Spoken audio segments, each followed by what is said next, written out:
I have a real estate company with about 10,000 apartments. If I lost everything today in this environment, this is the exact plan that I would follow step by step to get back to where I am today. Step number 1 would require just 30 days and no more than 100 hours. I believe you got to start with an educational base of knowledge.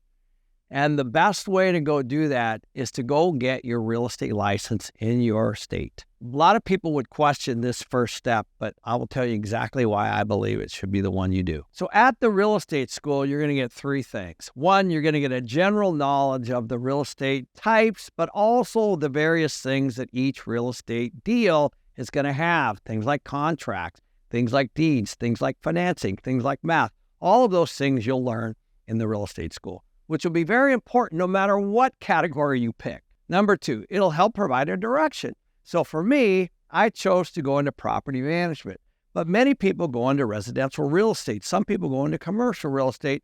Some people go into appraisals. It doesn't really matter, but you're going to get this general knowledge, and then you can decide what lane you want to pick. And number 3, you're now going to be building your network. And this is why I want you to do it in person, because in that class is going to be a whole bunch of people that you will now become lifelong friends forever. They will always be part of your network no matter what direction you go.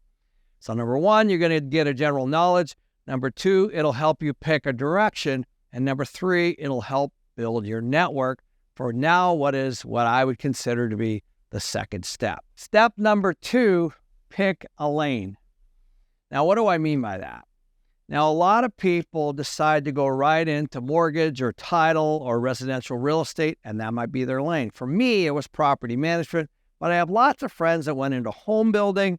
They went into commercial real estate. They became brokers. Some people became property managers in the commercial office buildings. So you really have a choice at that point, but you really do have to pick a lane. It's very important that you now try to become an expert in whatever it is you pick. So from personal experience, when I chose property management, the first thing that I decided to do was, how do I become a better property manager? And that's when I started getting on the board of the Arizona Multi-Housing Association, the National Apartment Association, the National Multi-Housing Council. And I even started to go after my certified property manager, which is called a CPM designation. There's all these things that you can do to drill down and become a better property manager in my case. You can do the same thing with title, you can do the same thing with mortgage, you can do the same thing with residential real estate, and you can do the same thing with property management. You just need to try to be an expert in your lane, and this is step number 2. Now, this can take you months or it can take you years. But one really cool part about step number 2 is this is when you start to build your confidence. This is when you start to build your momentum. This is when you become a necessity for other people. Because as a property manager, you now can charge for your services. Now, obviously, you're going to have different property management fees for managing a house than you would an 8-plex than you would a 100-unit apartment building. The point is, you are now a necessity for other real estate investors. If you can really be an expert and a professional property manager in this space, then you will be able to command wherever it is you want to go. And from there, you can just apply what it is to your own assets, or you could branch out and provide the service for other people and turn it into a full-scale business like I've done over and over again. And what property management did for me is it got me in the doors with bankers and lenders and investors and landlords. So this is a good point for you because you've gone from, let's say, a W-2 income or an employee and replace that with, let's say, property management fees, and you're building your own business and you're about ready to scale it. But now you just have a business that's requiring all your time. So while you've made more of a lateral move, you're a little bit more free. You're not tied to somebody else's paycheck, yet you aren't quite at that passive income level where you have enough free cash flow kicking off to be able to do what you want. So the first step is transitioning from, let's say, an employee to a self-employed by building let's say, a property management company. And now what you've done is just a lateral move and you have a little bit more freedom.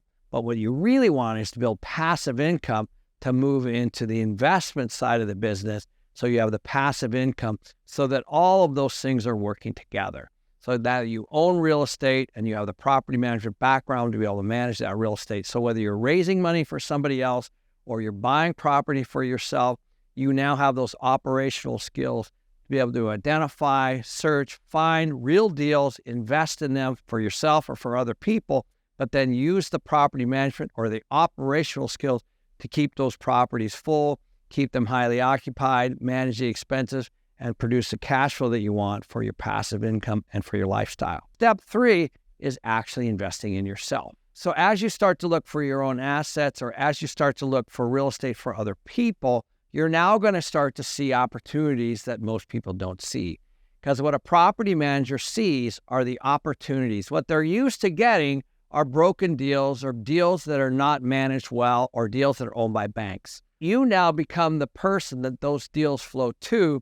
So you now have an opportunity to do one of two things. One, you can fix them for the people that bring them to you.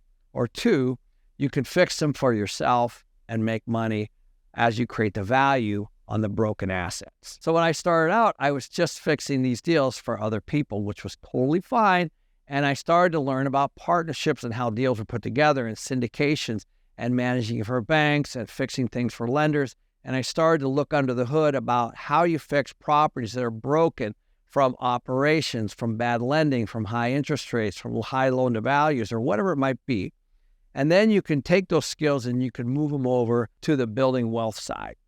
And that's when you start to look at assets that come to you for property management. So now you have another choice, which is to take those same skills and take these broken assets and decide to either buy them yourself if you have your own money, or two, put together a partnership and be able to fix it on behalf of the whole partnership, which of course you are part of. So one is of course building a business of property management, but two of course is building a business of high value add real estate where you're actually building wealth. The point of outlining these two tracks is that you do have a choice. If you are a very proficient, well-regarded property management company or property manager, you will definitely be involved in opportunities on fixing properties. So you just have to decide, are you going to do them yourself with your own money, or are you going to do them with other people and raise a bunch of capital to buy them and still fix them?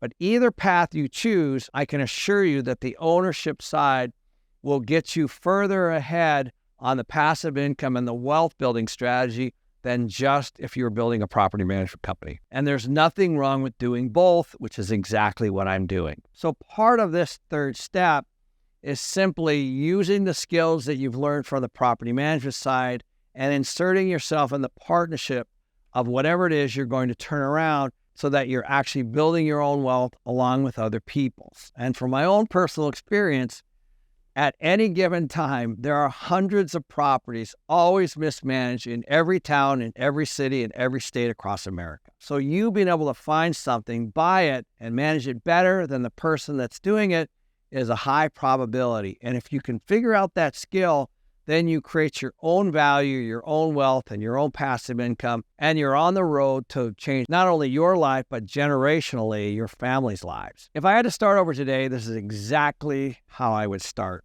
And if you're interested in that strategy on how to buy real estate, I just did a full video on that. Check that out here.